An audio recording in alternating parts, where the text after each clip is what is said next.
ছোট খালামণির বাসা থেকে আসার সময় দেখা হলো খালুর সাথে। খালু বলল, রাতুল এদিকে শুনে যাও, তোমার সাথে কথা আছে। রাতুল বলল, ঠিক আছে বলেন। খালামণি বলল, আমি সামনে থাকি, সমস্যা কী? খালু বলল, তুমি একটু আড়ালে যাও, রাতুলের সাথে আমার প্রাইভেট কথা আছে। খালামণি চলে যাবার পর খালু বলতে লাগলো, তোমার খালার একটা সমস্যা দেখা দিয়েছে, কেবলই আমাকে সন্দেহ করে। ওই যে ছাদের মেয়েটি, সে আমার সন্তান তুল্য, তাকে নিয়ে বাজে কথা বলে আমাকে। তুমি একটু তোমার খালাকে বুঝিও তো। রাতুল বলল, আমি বুঝিয়েছি, আর কোনো সমস্যা নেই। ঠিক আছে, এই নাও 1000 টাকা, চা পানি খেও। রাতুলের কাছে টাকাটা অনেক প্রয়োজনীয়, কারণ হাত একদম খালি। টাকা পেয়ে খালুকে সালাম দিয়ে চলে এলো খালার বাসা থেকে রাতুল। বাসায় এসে মাকে বলল, মা, ছোটো খালামণি ভালোই আছে, তুমি একদিন যাবে খালার বাসায়? মা বলল, ওর মাথাটা দিন দিন কেমন খারাপ হয়ে যাচ্ছে, গেলেই আজে বাজে কথা বলে, আমার কাছে একদম ভালো লাগে না। তোমাকে কি বলেছে? বলে রাতুল। ওই যে ওর স্বামী নাকি কার সাথে প্রেম করে, পরকীয়া। রাতুল হেসে বলল, এগুলো ছোটো খালামণির পাগলামি। আসলে একটা বয়সে হয়তো মানুষ কিছুটা পাগল হয়ে যায়। মা বলতে লাগলো, এটা হচ্ছে অবহেলা। ও স্বামীর কাছ থেকে ভালোবাসা চায়, পর্যাপ্ত কেয়ারিং চায়, হয়তোবা সেটার অভাবেই এমন করছে। রাতুল আর কিছু বলল না, ওর রুমে চলে গেল। পরদিন সকালবেলা ভার্সিটিতে চলে এলো রাতুল। দেখলো একটা জটলা। কি ব্যাপার, কি হয়েছে? ওখানে যেতেই দেখলো একটা মেয়ে কেমন ভ্যাবাচাকা খাওয়া ভঙ্গিতে বসে আছে। মেয়েটিকে ঘিরে আছে সবাই। রাতুল বলল, কি হয়েছে মিজান? মিজান বলল, মেয়েটি আর্টস কলেজে পড়ে, অথচ আমাদের এখানে চুপচাপ বসে আছে, ওকে দেখে সবাই ভিড় করেছে। রাতুল বলল, এখানে এসেছে তো কি হয়েছে, ভিড় করার কি প্রয়োজন? আর বলিস না, মেয়েটি হু হু করে কাঁদছিল, এমন কান্না শুনে সবাই এসে পড়েছে। রাতুল বলল, তোরা যা, মেয়েটিকে আমি চিনি, ওর সাথে আমার কথা আছে। সবাই চলে যেতেই রাতুল বলল, আপনি সেই মেয়েটি না, ওই যে ছাদের? মেয়েটি বলল, হ্যাঁ, তো এখানে বসে কাঁদছেন কেন? মেয়েটি বলল, আমার নাম নীলা, আমি অনেক দুঃখে থাকি, আমার এত দুঃখ ভালো লাগে না।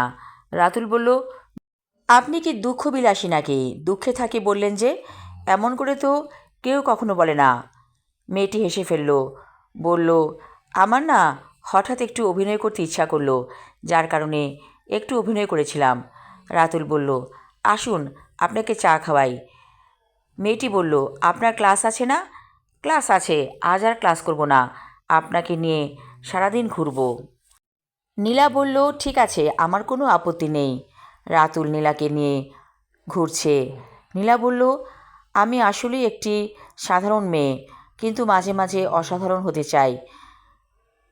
রাতুল বলল, অসাধারণ হতে চাইলে আপনি এমন পেন্টিং করবেন যে পেন্টিং দেখে সবাই বাহবা দেবে।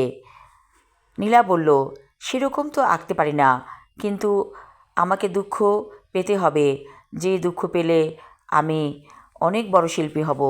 হ্যাঁ, নীলা দুঃখ পেয়েছিল।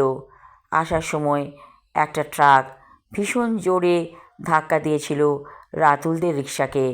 মেয়েটি ছিটকে পড়ে গেল।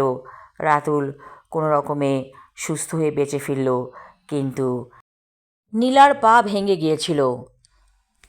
অনেক দিন বেড রেস্টে থাকার পর ধীরে ধীরে সুস্থ হলো নীলা, এবং শুয়ে শুয়ে সে ছবি আঁকত। সেই ছবিগুলোকে বলেছিল রাতুলকে এগুলো নিয়ে একটা এক্সিবিশন করতে।